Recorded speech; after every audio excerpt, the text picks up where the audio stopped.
World war to की history अगर आपने पढ़ी है तो उसमें आपने ये पढ़ा होगा कि हिटलर जब शुरू कर रहा था धीरे धीरे यूरोप के देशों पे अपना कब्जा जमाना, तब जो ब्रिटेन और फ्रांस ने कुछ खास एक्शन नहीं लिया और इसके लिए उनको दोष दिया जाता है कि आपने समय पे हिटलर को रोका होता तो वर्ल्ड वॉर टू नहीं हुआ होता।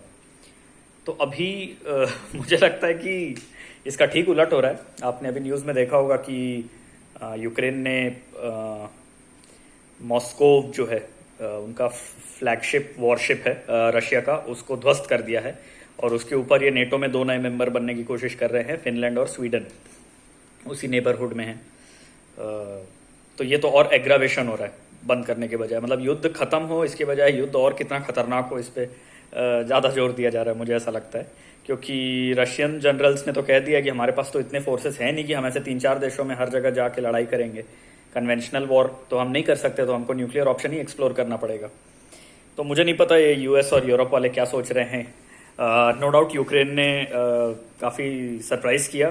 मेरा जो असेसमेंट था कई लोगों की तरह कि बहुत जल्दी सरेंडर कर देगा, वैसा नहीं हुआ और बहुत अच्छा रेजिस्टेंस उन्होंने दिखाया। रशिया जो है काफ़ी फ्रस्ट्रेट हो गया है और इसी फ्रस्ट्रेशन में और इन लोग ऐड कर रहे हैं ये 2 देश और जुड़ जाए नेटो में। I think they are trying to punish Russia somehow. लेकिन मुझे नहीं पता कि ऐसा क्यों है, क्या है इनका इरादा, इसमें क्या है। मैं ये जानता हूं कि शायद ये लोग समझ नहीं रहे हैं, या मुझे नहीं पता समझ नहीं रहे हैं, ऐसा तो नहीं होना चाहिए कि वो रशिया को पुश कर रहे हैं, इससे वो चाइना का जूनियर पार्टनर बनते जा रहा है। और चाइना अगर स्ट्रांग होगा तो वो यूएस के फेवर में कैसे है ये तो मेरे को नहीं मालूम। मतलब क्या यूएस आज भी रशिया को ही अपना सबसे इंपॉर्टेंट राइवल समझता है और वो चाइना को इग्नोर कर रहा है? ये क्या वही कॉलोनियल माइंडसेट है जो यूएस और यूरोप वाले अभी भी सोच रहे हैं कि वही power, balance of power decide करते हैं इस दुनिया में और एशिया का उसमें कोई रोल नहीं है? I don't know what they are thinking. पर ये लोग जो कर रहे हैं उस वजह से रशिया और चाइना कितने क्लोज आ गए हैं वो तो आप देख ही रहे हैं। प्लस आप ये भी देख रहे होंगे कि खुद वो लोग इतना एनर्जी अपना प्रोक्योरमेंट रशिया से करते हैं और इंडिया को दोष दे रहे हैं कि आप वहाँ से तेल क्यों खरीद रहे हैं।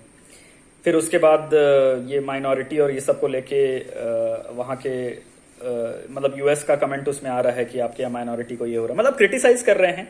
आज ही चाइना का जो ऑफिशियल वो है ग्लोबल टाइम्स, उसने इंडिया के सपोर्ट में स्टेटमेंट जारी किया है ये माइनॉरिटीज और ये सबको लेके। जो भी है, पॉइंट ये है कि यूएस का जो एक्शन हो रहा है उससे चाइना और पावरफुल होते जा रहा है और चाइना और यूएस के बीच का जो मेन कंटेंशन ताइवान है उसको लेके अगर मान लीजिए ये सब के बाद चाइना अगर ताइवान पे हमला कर देता है, मतलब उसको जाके कैप्चर कर लेता है, छोटा सा आइलैंड तो है, तो यूएस क्या कर लेगा? और अगर ये वो कर लेता है तो यूएस तो ऑलरेडी एक डिक्लाइनिंग पावर है, चाइना एक इमर्जिंग पावर है, चाइना ऑलरेडी एक राइवल पावर है, इमर्जिंग पावर तो खैर इंडिया है।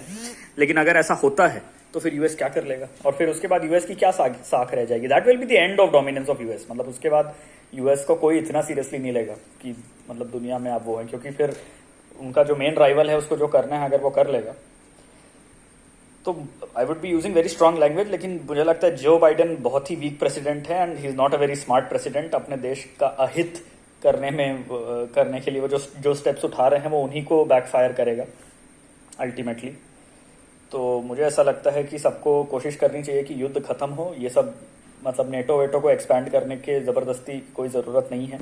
वहाँ पे सब लोग रहिए, कोऑपरेशन बढ़ाइए, इकोनॉमी बढ़ाइए, ज़बरदस्ती ये सब मिलिट्री ग्रुप का आज की डेट में क्या रोल है? यूएस और रशिया में ऐसा क्या वो हो रहा है?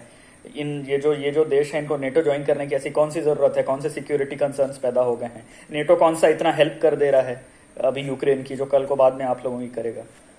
तो I think these are very मतलब इतने बड़े बड़े लोग होते हैं लेकिन आप सोचिए सब ईगो पे चल रहा है, कोई समझदारी भरा काम नहीं कर रहा है। तो यूएस अगर ऐसा ही करते रहेगा तो मुझे लगता है कि एक अलायंस यहाँ स्ट्रांग बनेगा ही। वो लोग तो अकेले रशिया से नहीं जूझ पा रहे हैं। आप अगर समझिए कि रशिया, चाइना, इंडिया, ये सारे बड़े बड़े पावर्स एक साथ आ जाएंगे तो उन लोगों का तो भट्टा बैठ जाएगा।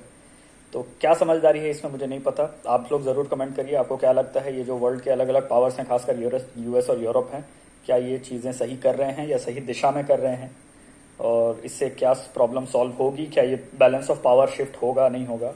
आपको क्या लगता है? Thank you very much.